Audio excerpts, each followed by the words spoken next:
Europe का मरीज किसे कहा जाता था? यूरोप का मरीज कहा जाता था तुर्की को। यंग इटली की स्थापना किसने की थी? ए मेजनी, बी काबूल, सी गैरिबाल्डी, डी बिस्मार्क। तो यंग इटली की स्थापना मेजिनी ने किया था। तीसरा क्वेश्चन पे चलते हैं। अंतर्राष्ट्रीय महिला दिवस कब मनाया जाता है? तो आप लोगों को चार ऑप्शन दिए गए हैं: 8 जनवरी, 8 मार्च, 8 मई, 8 जुलाई। इसका सही आंसर होगा अंतर्राष्ट्रीय महिला दिवस, ये 8 मार्च को मनाया जाता है। अप्रैल थीसिस किसने लिखी थी? इसका सही आंसर हो जाएगा अप्रैल थीसिस लेनिन ने लिखी थी। सोवियत संघ का विघटन किस वर्ष हुआ था? सोवियत संघ का विघटन 1991 ईस्वी में हुआ था। अंगकोर वाट में किस हिंदू देवता का मंदिर है? अंगकोर वाट में आप लोगों को पता होगा विष्णु देवता का मंदिर है। गांधी जी को महात्मा की उपाधि किसने दी थी? गांधी जी को महात्मा की उपाधि रविंद्रनाथ टैगोर ने दिया था। पूर्ण स्वराज दिवस कब मनाया गया था?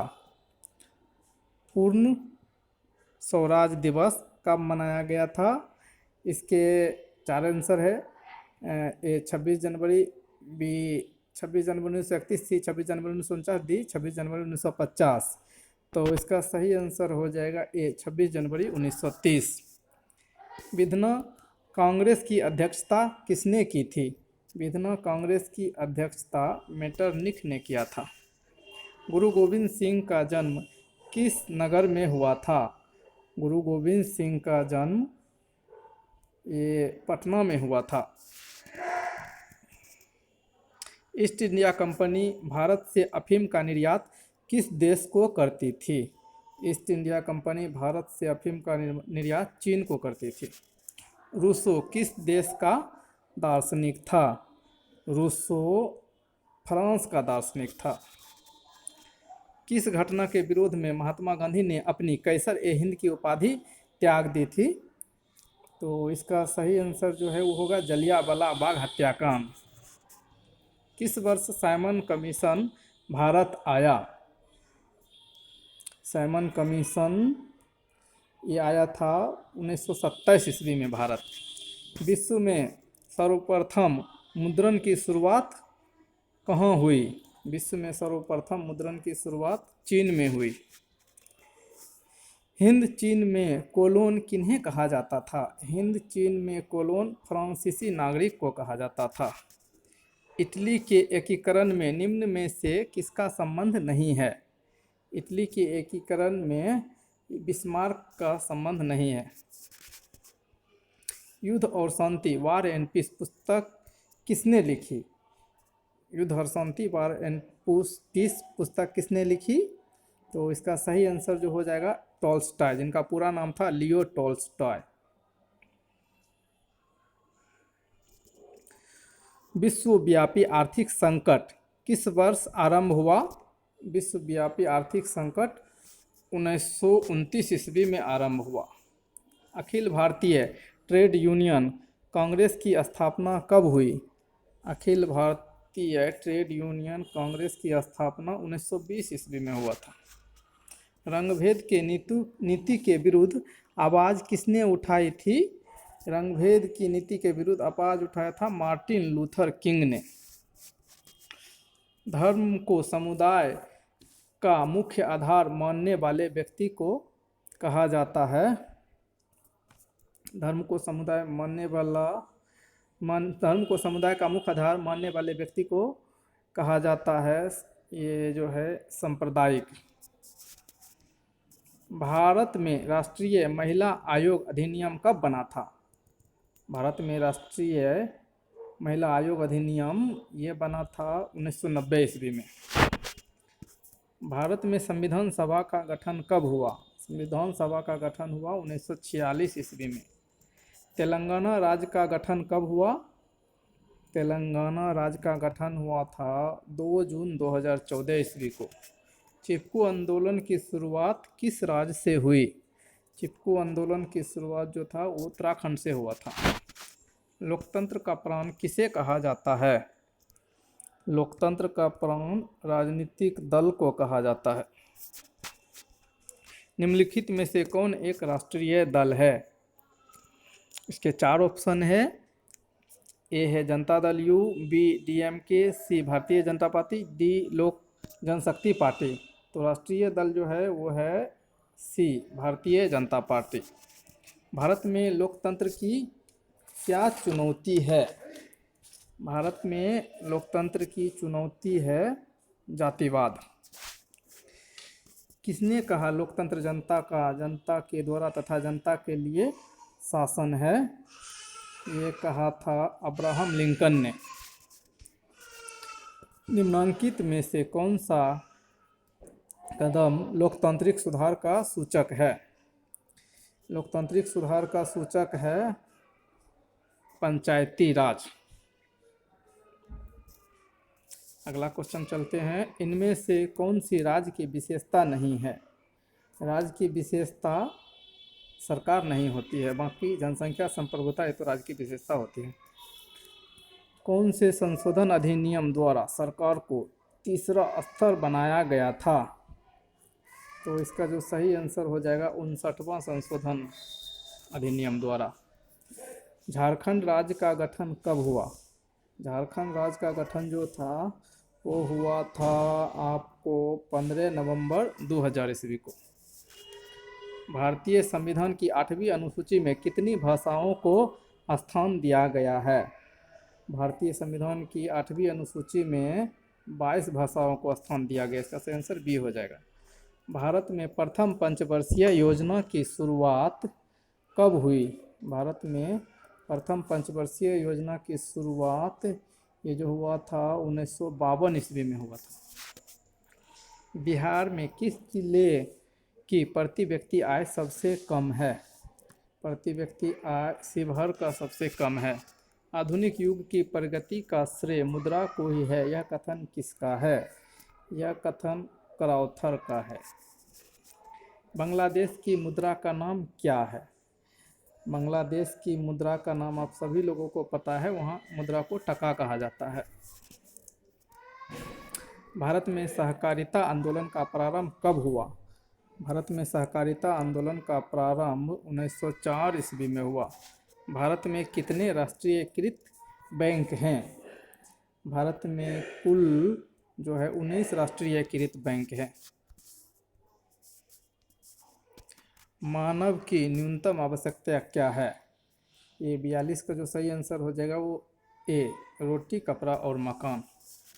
इनमें कौन पूर्णतः सरकारी सेवा है? ए स्वास्थ्य सेवा, बी शिक्षा सेवा, सी सैन्य सेवा, डी वायुयान सेवा। तो इसका सही आंसर हो जाएगा सी सैन्य सेवा। हॉलमार्क को किस वस्तु के लोगों के रूप में उपयोग किया जाता है? हॉलमार्क को किस वस्तु के लोगों के रूप में उपयोग किया जाता है? ऑप्शन है कृषि उत्पाद, सोने का आभूषण, सी इलेक्ट्रिकल सामान, डी इनमें से कोई नहीं। तो इसका जो सही आंसर हो जाएगा इसका हो जाएगा सोने का आभूषण। निम्नलिखित में से क्या नई आर्थिक नीति का अंग नहीं है? इसका सही आंसर हो जाएगा राष्ट्रीयकरण। आर्थिक नीति का अंग नहीं है। भारत में करेंसी नोट कौन जारी करता है? भारत में currency note reserve bank of India जारी करता है। किसने कहा मुद्रा वह है जो मुद्रा कार्य करती है? ऑप्शन ए है कोलबर्न, बी नैप, सी सेलिगमैन, डी हार्टले विदर्स। तो इसका सही आंसर हो जाएगा डी हार्टले विदर्स। भारत की आर्थिक व्यवस्था कैसी है? भारत की आर्थिक व्यवस्था ना तो पूंजीवादी है, ना समाजवादी है, ना साम्यवादी है। भारत की आर्थिक व्यवस्था मिश्रित है। विकासशील देशों में कार्यशील जनसंख्या अधिकांशतः संलग्न है। ए कृषि क्षेत्र में, बी औद्योगिक क्षेत्र में, सी सेवा क्षेत्र में, डी इनमें से सभी। तो 49 का जो सही आंसर होगा ये होगा ए कृषि क्षेत्र में। 50 नंबर, निम्न में से कौन बहुराष्ट्रीय कंपनी है? डी, इनमें से सभी। Ford Motors, Samsung, Coca Cola सभी बहुराष्ट्रीय कंपनी है। निम्नलिखित में कौन नवीकरणीय संसाधन है? नवीकरणीय संसाधन लौह अयस्क है। 52, जामनगर तेल शोधक कारखाना किस राज्य में स्थित है? जामनगर आपको पता होगा ये गुजरात में है। तारापुर परमाणु विद्युत केंद्र है, तारापुर परमाणु विद्युत केंद्र महाराष्ट्र में है। किस देश की सीमा बिहार से जुड़ी है? नेपाल की सीमा बिहार से जुड़ी है। निम्न में से कौन खरीफ की फसल है? खरीफ की फसल है वो है धान। भारत में कोयले का सर्वप्रमुख उत्पादक राज्य है। भारत में कोयले का सर्वप्रमुख उत्पादक राज्य है बी, झारखंड। भारत में सर्वप्रमुख चावल उत्पादक राज्य है पश्चिम बंगाल। 58, परिवहन के साधनों में सबसे सस्ता परिवहन का साधन कौन है? इसका सही आंसर हो जाएगा जल परिवहन। भारत में हरित क्रांति शुरू हुई 59 का जो सही आंसर होगा ए 1965 ईस्वी में हुई। सूती कपड़ा उद्योग का कच्चा माल है, सूती कपड़ा उद्योग का कच्चा माल है बी, कपास। रेशमी वस्त्र उत्पादन का प्रमुख केंद्र है 61 का ए है लखनऊ, बी पटना, सी कानपुर, डी भागलपुर। इसका जो सही आंसर हो जाएगा डी, भागलपुर। उर्वरक कारखाना अवस्थित है, उर्वरक कारखाना अवस्थित है बरौनी में।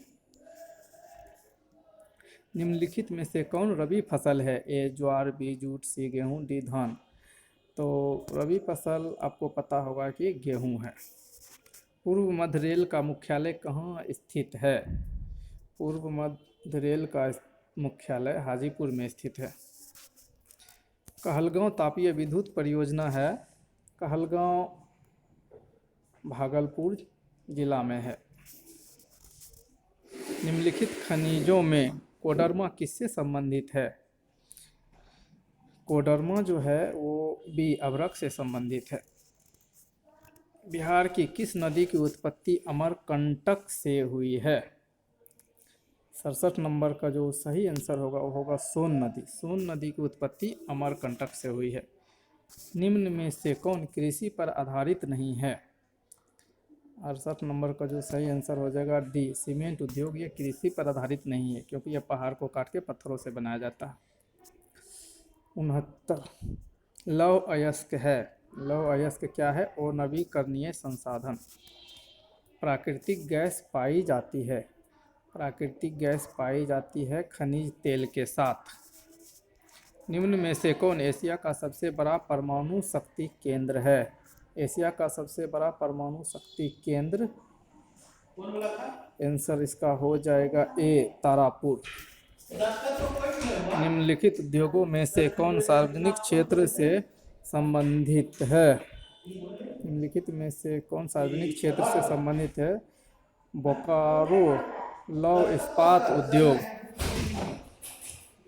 फॉल्ट विशेष आर्थिक क्षेत्र कहाँ स्थित है? फॉल्ट विशेष आर्थिक क्षेत्र उड़ीसा में स्थित है। सुनामी शब्द किस भाषा से लिया गया है? सुनामी शब्द जापानी भाषा से लिया गया है। निम्नलिखित में कौन प्राकृतिक आपदा है? प्राकृतिक आपदा है ए, बम विस्फोट, बी भूकंप, सी युद्ध, डी रासायनिक दुर्घटनाएं। तो प्राकृतिक आपदा जो वो है भूकंप। मलबे के नीचे दबे हुए लोगों का पता लगाने के लिए किस यंत्र की मदद ली जाती है? ए हेलीकॉप्टर, बी दूरबीन, सी इंफ्रारेड कैमरा, डी टेलीस्कोप। तो ये जो 76 का सही आंसर होगा इंफ्रारेड कैमरा। महासागर की तली पर होने वाला कंपन का परिणाम है ए भूस्खलन, बी चक्रवात, सी सुनामी, डी इनमें से कोई नहीं। तो 77 का जो सही आंसर होएगा वो डी सुनामी।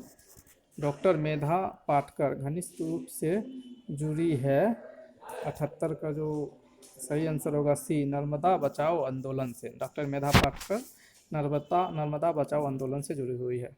सुदूर संवेदी उपग्रह रिमोट सेंसिंग उपग्रह का उपयोग होता है, इसका उपयोग होता है दूर संचार के लिए। मानव जनित आपदा है। मानव जनित आपदा तो सिर्फ ये जो है आतंकवाद ही है। बाढ़, भूकंप और सुनामी तो प्राकृतिक आपदा है। इसी तरीके के जीके से संबंधित अन्य क्वेश्चन का लेटेस्ट वर्जन प्राप्त करने के लिए हमारे चैनल को सब्सक्राइब करें, कमेंट करें और शेयर करें, ताकि हम और क्वेश्चन को अच्छी तरीके से आप लोगों के सामने बनाकर प्रस्तुत कर सकें। धन्यवाद।